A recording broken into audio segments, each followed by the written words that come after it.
Assalamualaikum warahmatullahi wabarakatuh.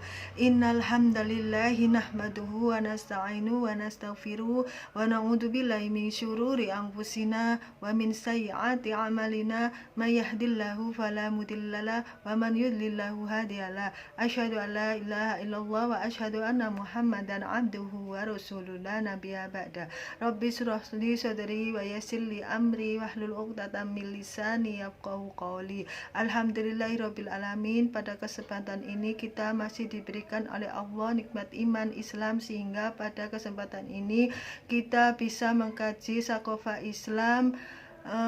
Dengan hari ini kita mengambil tema akhlak Islam berstandarkan hukum syariat Islam, bukan akhlak kapitalis. Sebelum kita membahas tentang apa itu akhlak, mari kita pahami dulu tentang definisi akhlak itu sendiri. Menurut definisinya, akhlak adalah sifat yang melekat pada diri yang darinya nanti akan melahirkan suatu perbuatan, baik itu perbuatan yang diridhoi oleh Allah maupun perbuatan yang dimurkai oleh Allah. Adapun perbuatan yang baik maka akan dikatakan memiliki akhlak yang terpuji, sedangkan perbuatan yang buruk maka akan dikatakan memiliki akhlak yang tercela. Akhlak merupakan suatu perkara yang tidak bebas dari nilai suatu hadoro atau peradaban yang meliputi akidah, syariat, dan hukum. Oleh karena itu, suatu akhlak itu harus memiliki standar atau tolak ukurnya, yaitu tolak ukurnya adalah akidah, syariat, dan hukum. Akhlak mencakup pengaturan hubungan manusia dengan dirinya sendiri yang bernilai moral yang berasaskan akidah, misalnya jujur, amanah, terus rasa malu. Dengan demikian,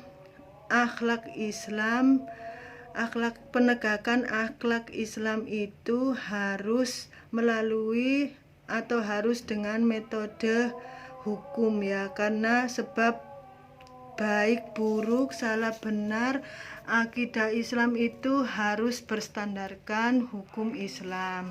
Karena Islam memandang bahwa semua perbuatan itu memiliki atau mempunyai hukum yang diturunkan oleh Allah karena Allah lah yang menciptakan manusia, Allah lah yang mengatur manusia, dan Allah lah yang mematikan manusia, dan Allah lah yang meminta pertanggungjawaban manusia, mempertanggungjawabkan semua perbuatan manusia di dunia ini yang nantinya akan berakibat surga dan neraka.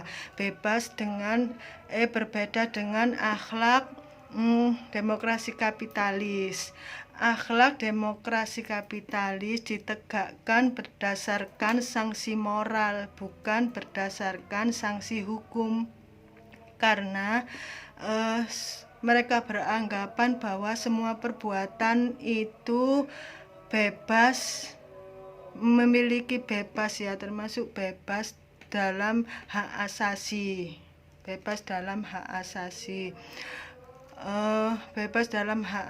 Sehingga mereka itu yang kita kenal adalah paham sekularisme yaitu memisahkan agama dari kehidupan. Dan alhamdulillah kita adalah sebagai seorang muslim, sebagai seorang mukmin, maka akhlak Islam itu mengatur, atau akhlak Islam itu ada standarnya sehingga akhlak Islam itu adalah akhlak yang mulia, sebagai yang tercantum dalam Al-Quran, firman Allah Al-Quran dalam surat Al-Ahzab ayat 21, Allah berfirman, A'udzubillahi minasyaitonirrajim, Bismillahirrahmanirrahim, Laqad kana lakum fi Rasulillahi uswatun hasanatul liman kana yarjullaha wal yaumal akhirah wa dzakarullaha katsira, yang artinya dan telah ada pada diri Rasulullah itu teladan yang baik bagimu, yaitu bagi orang-orang yang mengharap rahmat Allah dan bagi orang-orang yang